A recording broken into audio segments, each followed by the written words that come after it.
Hey, what's up, y'all? This is Rodney, and I'm back. I just feel like I yelled in y'all face. What's up, y'all? This is Rodney, and I'm back, and I just wanted to come and run my mouth and talk about the mess. Let's go ahead and get into it. Ride for me like I ride on you. Okay. So, I was online, and I saw that All True Tea, shout out to All True Tea, they posted a picture of, I'm assuming, is the upcoming cast of The Real Housewives of Atlanta season 17. Now, I don't know, but based off of what Kenya Summer Moore said, she said that there was going to be a singer from Love and Hip Hop Atlanta that was going to be joining the cast, and also someone who owns restaurants. And they assumed, well, I can't say they, I assumed, and I think some people assumed that the singer she was talking about from Love and Hip Hop was K. Michelle. And then the restaurant girly they said was the girl who owns the burger place. Well, in this picture we have, and again, this picture is brought to you by All True Tea. Shout out to All True Tea. We have the historian, the scholar of African American studies, Peach Juice. Make sure that, I wonder if she over there teaching her daughter, no shade.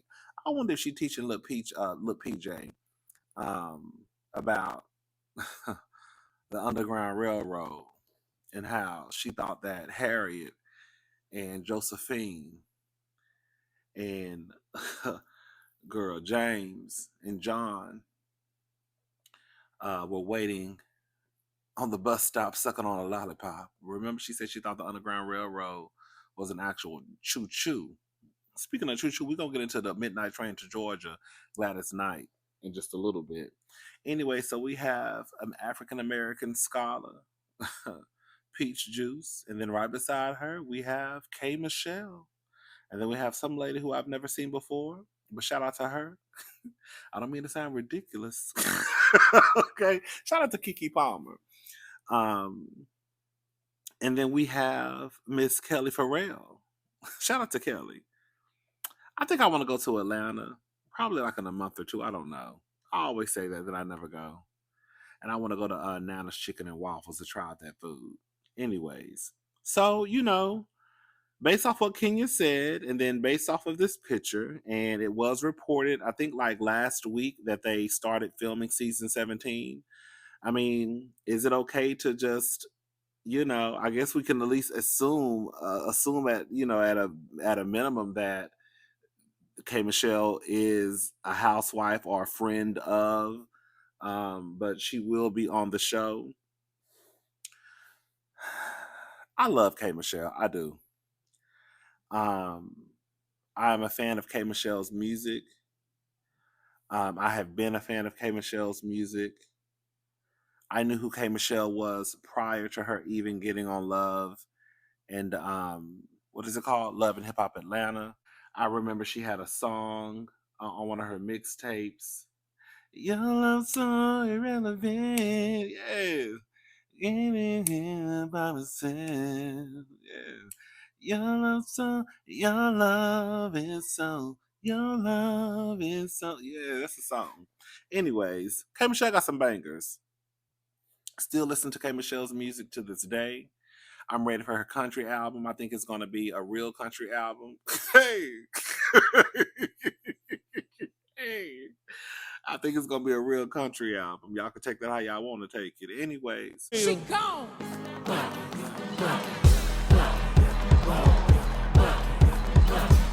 I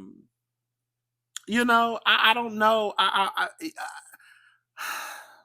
How can I say this? Be nice. I'm finding it. It take you that long to find it? It does.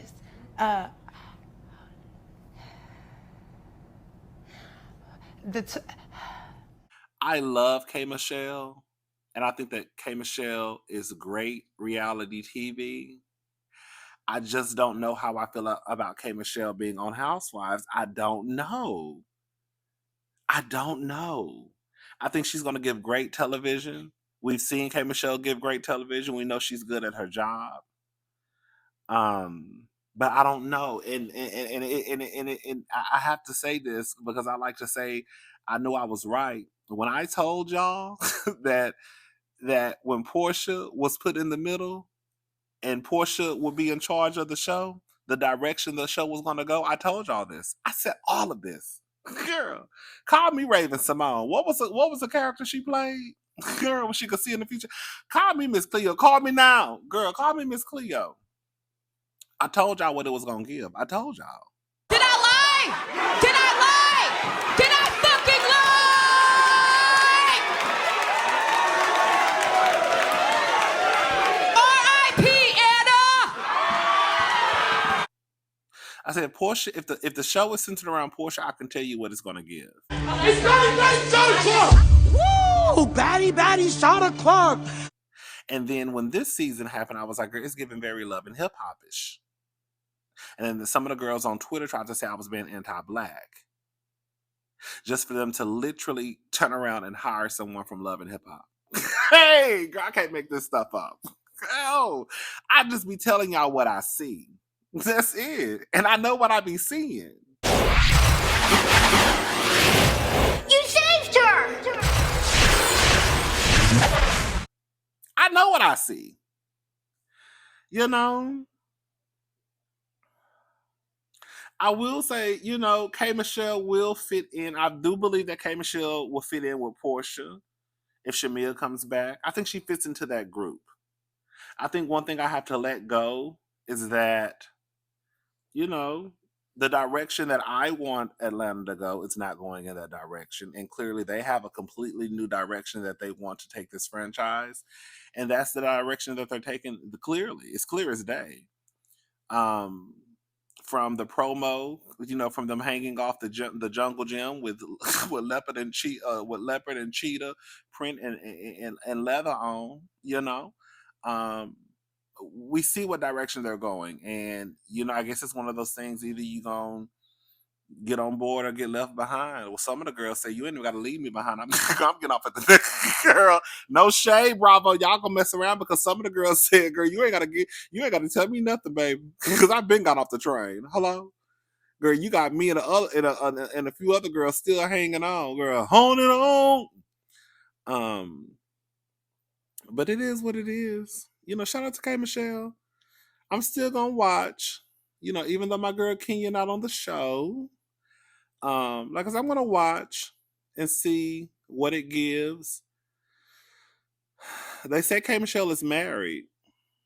I follow K. Michelle. I've been following K. Michelle on Instagram for years, but I don't really just keep up with her like that to the point where I know what's going on in her life. But some people are saying that she's married, so I guess we'll find all of this out.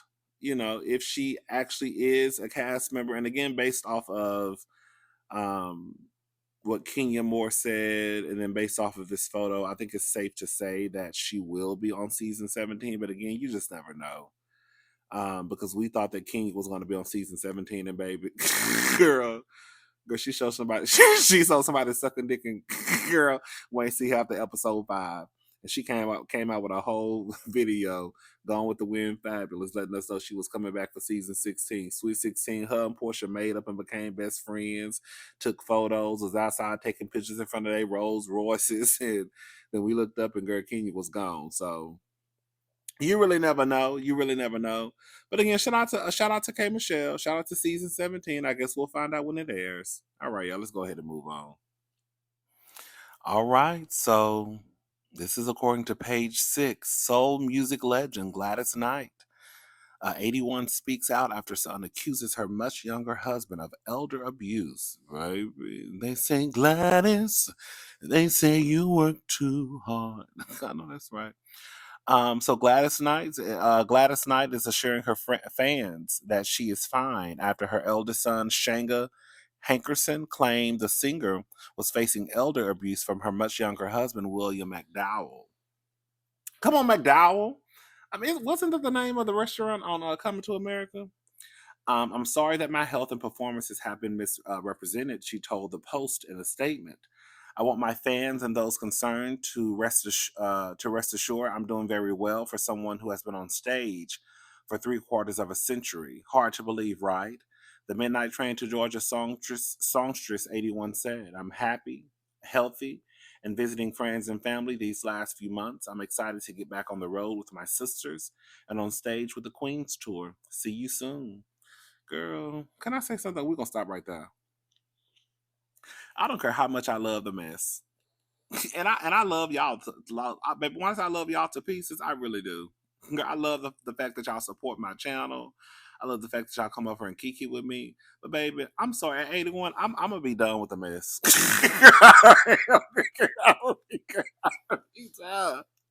Girl, 81, girl, I'm not gonna be there here girl, talking about nobody. I'm gonna be in somebody's living room, girl, watching TV.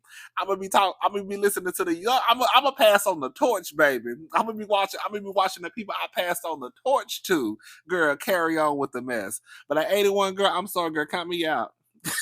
Girl, I'm not working.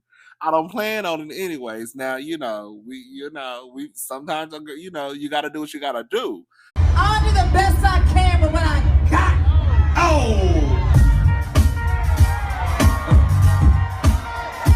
But I just don't plan on being down here on no YouTube or on nowhere, radio station, TV, wherever I'm gonna be at. Girl, I'm not doing it. So shout out to Gladys Knight for still, getting on stage singing. Because at 81, I'm not doing it, baby, at all. I'm not working at no 81.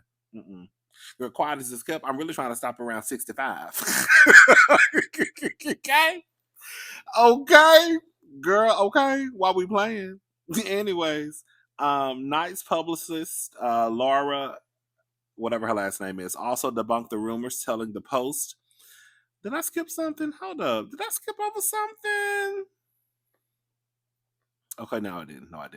Okay, so Knight's publicist, Laura, whatever her last name is, also debunked the rumors, telling the Post that the legendary singer and her team are greatly saddened by Shanga's unfounded allegations, especially as he has no substantial contact with her. Girl, do y'all remember that lawsuit from a long time ago? Remember Gladys used to have a restaurant called Gladys Knight Chicken and Waffles. It was in Atlanta. It could have been other places too, but the only place I would visit was the Atlanta location. And then I think it was something to do with the restaurant. I think she ended up suing her son. Yeah, it was a mess. Anyways, so I don't know if that's the reason why they still don't have contact with each other, or he doesn't have contact with her. At this time, our lawyers have no choice but to explore any and all legal remedies due to Shanga's defamatory comments, she added. Knight's statement came after Hankerson, 49, claimed that his mother was being subjected to elder abuse at the hands of McDowell, which again is her husband.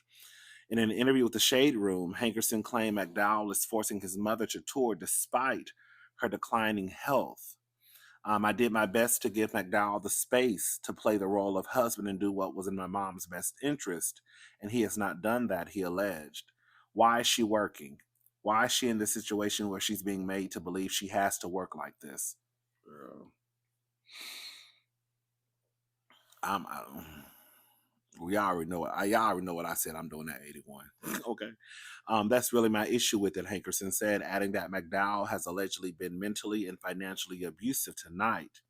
Hankerson then recalled a time when the Every Beat of My Heart singer zoned out while performing with her band. The band played about 2 or 3 extra bars and she zoned out.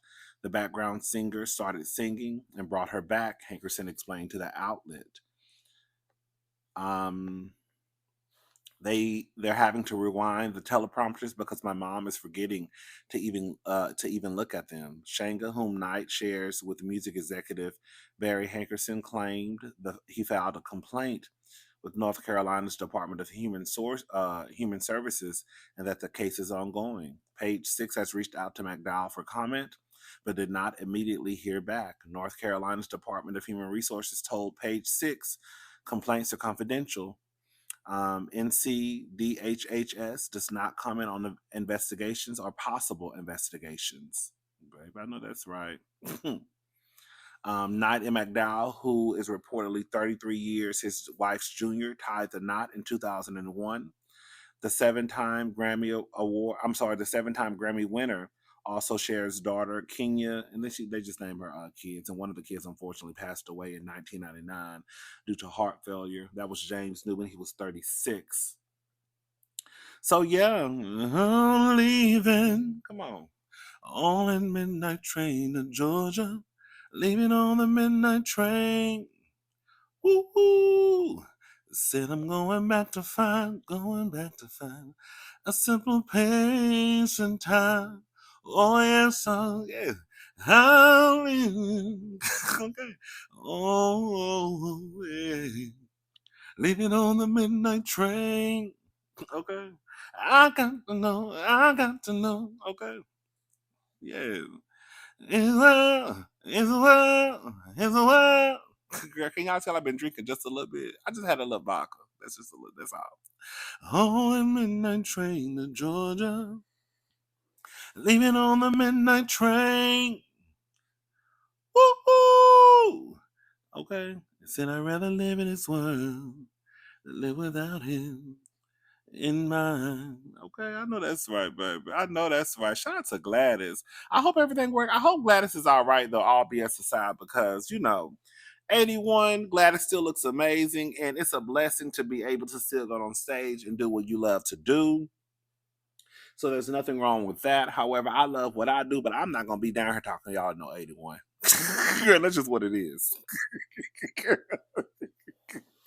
I ain't gonna be down here no 81 talking to y'all about nobody, girl. I'm gonna be minding my business. I'm gonna be hoping y'all doing good, and y'all gonna hope I'm gonna be doing good too. Up until then, girl, we're gonna carry on with the mess, though. All right, y'all, let's move on.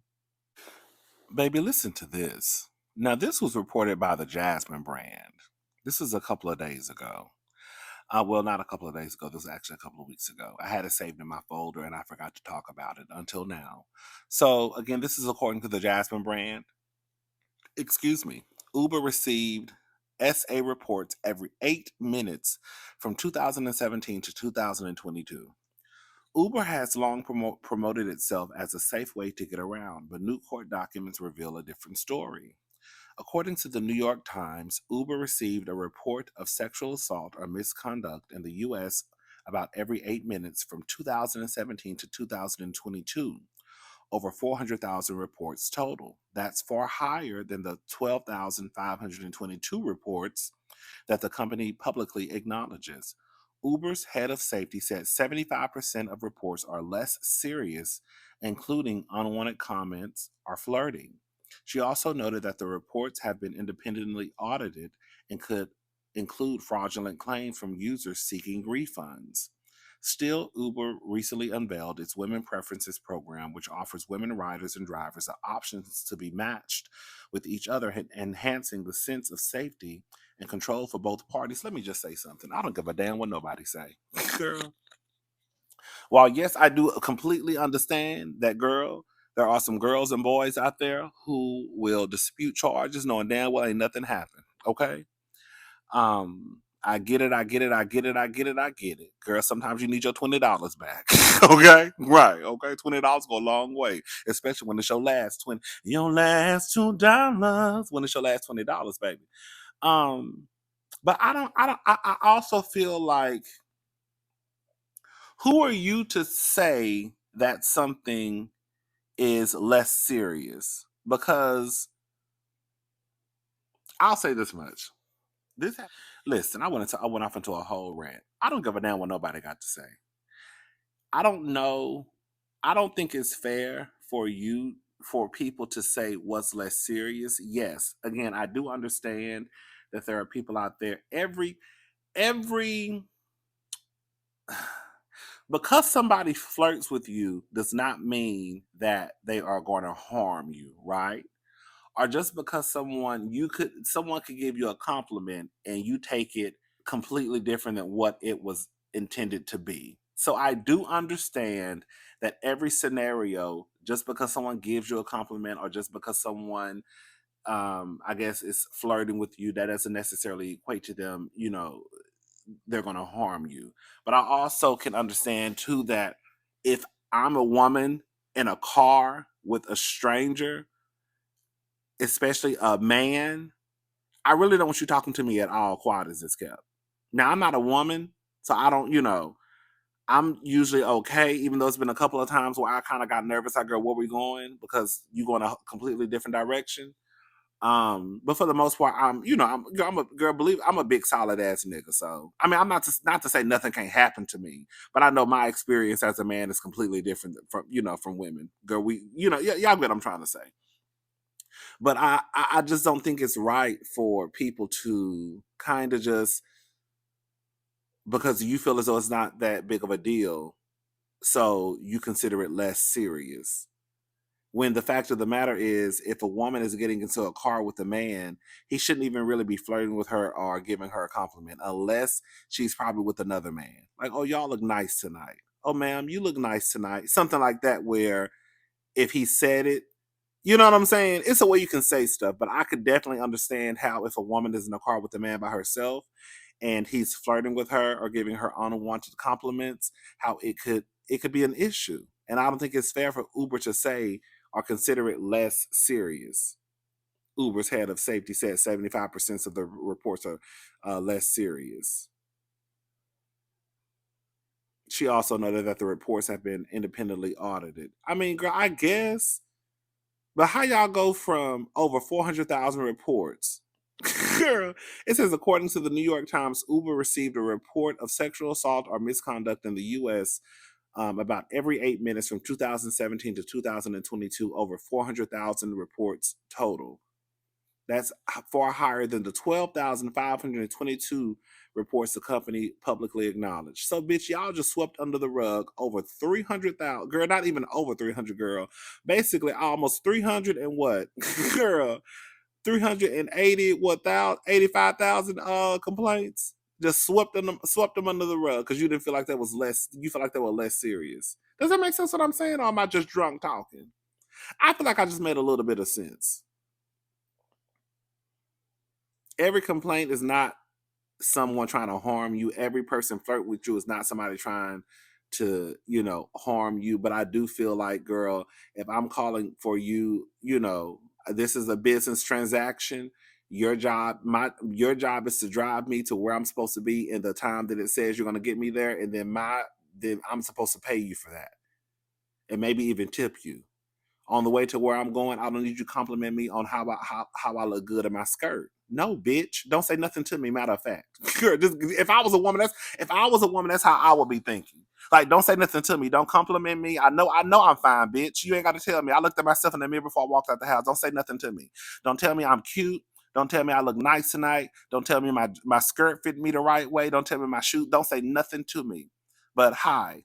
Is your name Keisha? Keisha? Yes, I'm Keisha. I checked the back of your plate. Are you Rodney? Yes, I'm Rodney. You going to so and so and so and so? Yes. And then turn the AC on, and I'm gonna be looking at my phone. I don't need you to say nothing to me. Not a damn thing. Anyways, y'all get what I'm trying to say, child. Y'all get it. The girls who get it, the girls who get it, the girls who don't, the girls who don't. But y'all get what I'm trying to say, though. But yeah. Oh, but yeah, and another thing too, we already talked about this, but Uber did, and it said it in the report I just read too, that they're coming out with a preference where you can choose women drivers, which I think is so much better. Even though, baby, some of these bitches you can't trust either, okay? But the fact of the matter is, you could if something were to happen you with a woman, you will probably have a better chance of beating that whole ass versus a man. You know what I'm saying? Girl, unless she just got unless she has a gun on her or something, your shots at beating that bitch is a whole lot better than some big man. So I think it's a good idea for women. If I was a woman, I would want another woman driver. But yeah, I'm not a woman, I'm a man. Okay, contrary to popular belief, baby, I'm a whole man. I'm a man. All right, y'all. I'm gone. I'll talk to y'all later. Matter of fact, I'm gonna talk to y'all tomorrow because I'm about to finish drinking. And baby, girl, child, I tell y'all, girl, don't judge me, but girl, child, I might do a little rolling around tonight with somebody. Oh, that's right, babe. All right. I'll talk to y'all later. Y'all have a good night. Bye, y'all.